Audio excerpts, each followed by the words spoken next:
বিকেলে রাজধানীর মতিঝিলে কৃষি ব্যাংক ভবনে বাংলাদেশ কৃষি ব্যাংক এমপ্লয়িজ ইউনিয়ন সিবিএ আয়োজিত সাবেক রাষ্ট্রপতি জিয়াউর রহমানের ৪৪তম মৃত্যুবার্ষিকী উপলক্ষে আলোচনায় তিনি কথা বলেন। নির্বাচনে যত বেশি দেরি হবে তত দেশের পরিস্থিতি নাজুক হয়ে যাবে বলে মন্তব্য করেন তিনি।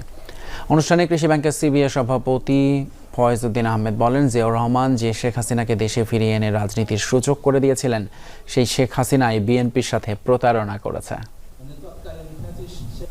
শহীদ রাষ্ট্রপতি জিয়াউর রহমান যখন হাসিনাকে এনেছে, শেখ হাসিনা ভারতের সাথে ষড়যন্ত্র করে এবং কিছু আর্মি দিয়ে শহীদ রাষ্ট্রপতি জিয়াউর রহমানকে চট্টগ্রামে হত্যা করেছে এবং শেখ হাসিনা এই হত্যার সাথে জড়িত বলে আমরা মনে করি। 90 দিন নির্বাচন দেওয়ার কথা, নির্বাচন কমিশনের কিন্তু কোনো দরকার নাই।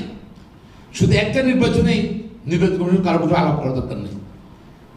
পদ শূন্য হলে, খালি হলে বা পার্লামেন্ট ভেঙে গেলে ওদের 90 ডেজ নির্বাচন দিতে হবে, কমিশন অ্যাপ্লিকেশন। আজকে